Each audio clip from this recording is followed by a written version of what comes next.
Hello students, welcome to Jenik education G score plan. तो ये हमारा जो सीरीज चल रहा है G28 जी स्कोर, उसमें हम आज एक आपके लिए वीडियो लेके आए हैं जी स्कोर का। किस सब्जेक्ट का?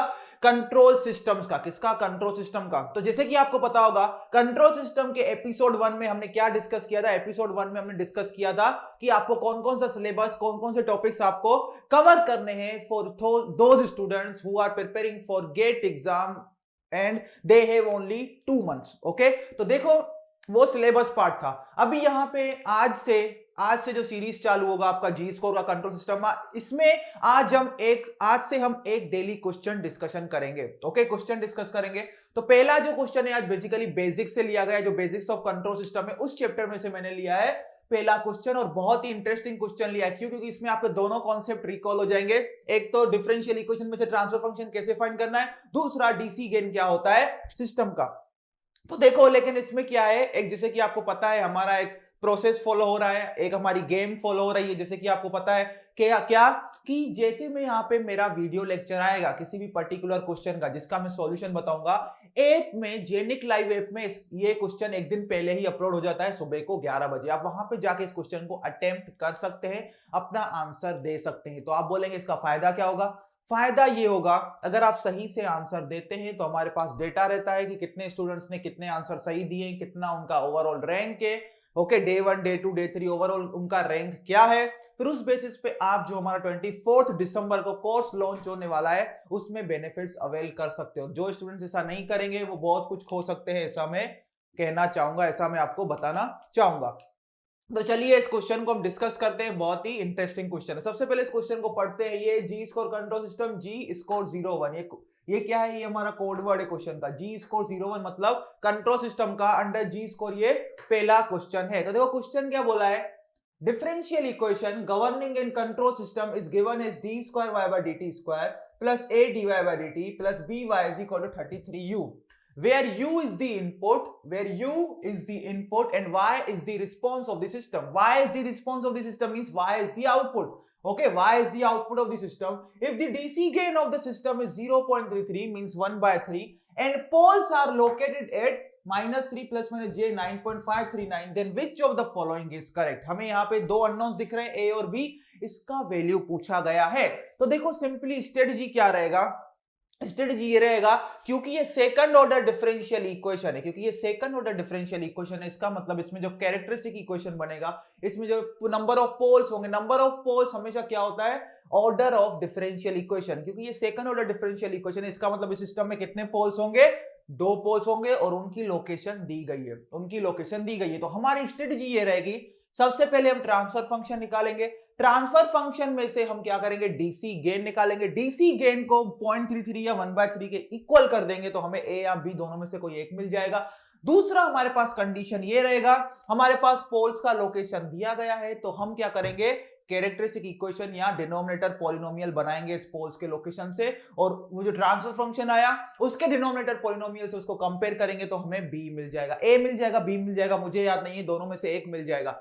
तो यहां पे देखो दो अननोन है और दो डेटा है अपने पास। एक डेटा ये है कि सिस्टम का डीसी गेन क्या है 0.33, और दूसरा डेटा क्या है, सिस्टम के पोल्स कहां पे लोकेटेड है -3 प्लस माइनस जे 9.539। क्योंकि ये कॉम्प्लेक्स दो पोल्स है तो क्या है? Complex conjugate of each other. दोनों पोल्स क्या है? Complex conjugate of each other. Real system में ऐसा ही होता है, जो कॉम्प्लेक्स पोल्स होते हैं वो हमेशा क्या होंगे? कॉम्प्लेक्स कॉन्जुगेट पेयर्स में ही होते हैं। तो सबसे पहले हमारा टारगेट क्या रहेगा? तो यहां पे मैं यहीं पे सॉल्यूशन स्टार्ट कर दूं क्या? ओके, यहीं से सॉल्यूशन स्टार्ट करता हूं। ओके, ताकि हमारा टाइम इसमें कम जाए। सॉल्यूशन में स्टार्ट करता हूं। तो सबसे पहला स्टेप क्या रहेगा? आपके पास क्या क्या डेटा दिया गया है, डीसी गेन कितना दिया गया है। सबसे पहले मैं गिवन डेटा लिखता हूं। डीसी गेन दिया गया है 0.33, पोल्स का लोकेशन क्या दिया गया है? -3 प्लस माइनस जे 9.539, ये हमारे पास डेटा है। अभी जो गिवन डिफरेंशियल इक्वेशन है इसमें से हम ट्रांसफर फंक्शन निकालेंगे। सबसे पहला स्टेप क्या होगा? ट्रांसफर फंक्शन निकालना। और डिफरेंशियल इक्वेशन दिया गया हो और ट्रांसफर फंक्शन निकालना हो तो सबसे पहले क्या करोगे? इस डिफरेंशियल इक्वेशन पे लाप्लास ट्रांसफॉर्म अप्लाई करोगे विद जीरो इनिशियल कंडीशन। जब भी ट्रांसफर फंक्शन फाइंड करते हैं तो इनिशियल कंडीशन हमारे क्या होते हैं? जीरो होते हैं। ओके, तो गिवन डिफरेंशियल इक्वेशन इज, सबसे मैं सिस्टमेटिकली लिखता हूं सब, given differential equation is d square y by d t square plus a d y by d t plus b y is equal to 33u। Okay, इस पे लगाओ Laplace transform, तो देखो क्या होगा, S square into y of S divide by a into s y of s plus b into y of s is equal to 33u of s. 33u of s, यहां पे u unit step input नहीं है, generalise input को u बोला गया है। Okay, तो y of S divide by u of S, देखो क्या होगा, y of S divide by u of S आपका होगा 33 divide by S square plus A S plus B.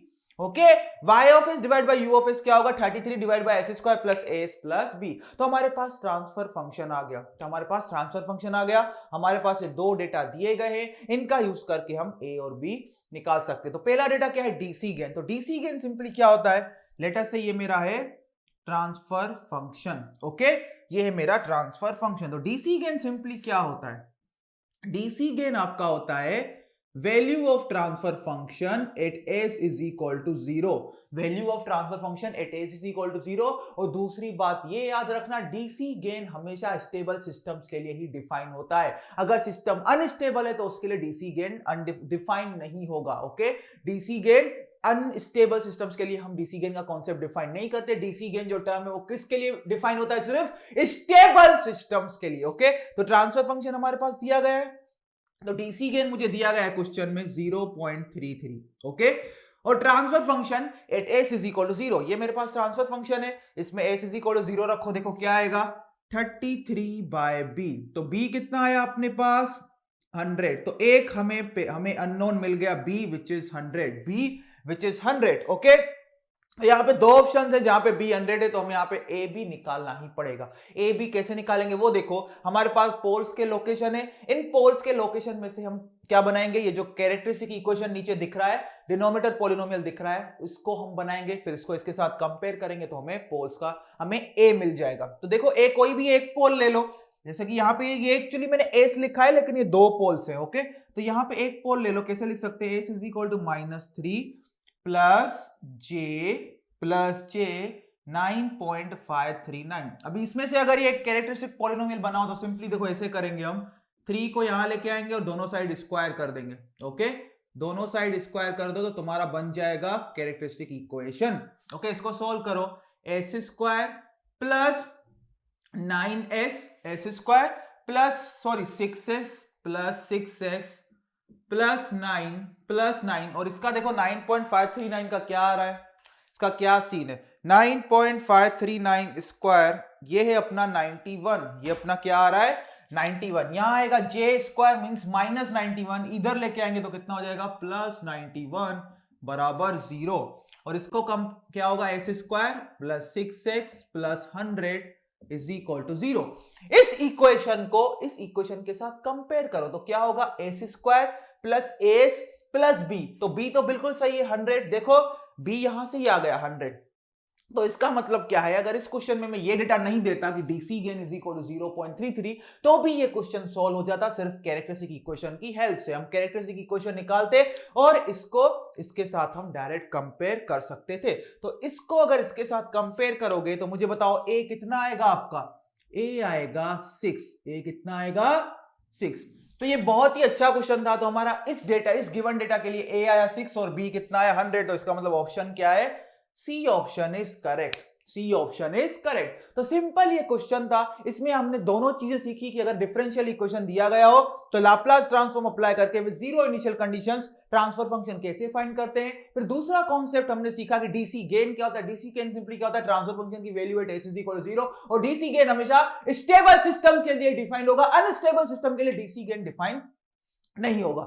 B हमारा आ गया। फिर दो पोल्स दिए गए हैं, कोई भी एक पोल ले लो, S is equal to -3 plus J 9.539, S plus -3 को इधर लेके आओ, दोनों साइड स्क्वायर करो तो हमारा ये वाला कैरेक्टरिस्टिक इक्वेशन बन जाएगा। उसको गिवन कैरेक्टरिस्टिक इक्वेशन के साथ मैंने कंपेयर किया तो ए क्या आया 6 और बी यहां से भी 100 आ ही रहा है, मतलब हमारा सॉल्यूशन करेक्ट है। ओके, तो आई होप आपने इस क्वेश्चन को एंजॉय किया होगा। इस क्वेश्चन में से आपको बहुत सारी चीजें सीखने को मिली होंगी। तो नेक्स्ट जब कंट्रोल का आएगा एपिसोड नंबर 3, उसमें एक और इंटरेस्टिंग क्वेश्चन के साथ हम आपके सामने हाजिर होंगे और आप ये क्वेश्चंस की सीरीज बहुत ही इंजॉय करने वाले हो। और जेनिक लाइव ऐप डाउनलोड करना मत भूलिएगा और वहां पे एक दिन पहले ये क्वेश्चन अपलोड हो जाता है, तो वहां पे जरूर आंसर देना, ताकि आप जब अगर आपकी इच्छा है पेड कोर्स परचेस करने की, तो वहां पे आप कुछ डिस्काउंट या कुछ ऑफर्स अवेल कर पाएंगे depending upon your rank in जेनिक live app based on the performance in the quizzes. Okay, तो चलिए हम मिलते हैं फिर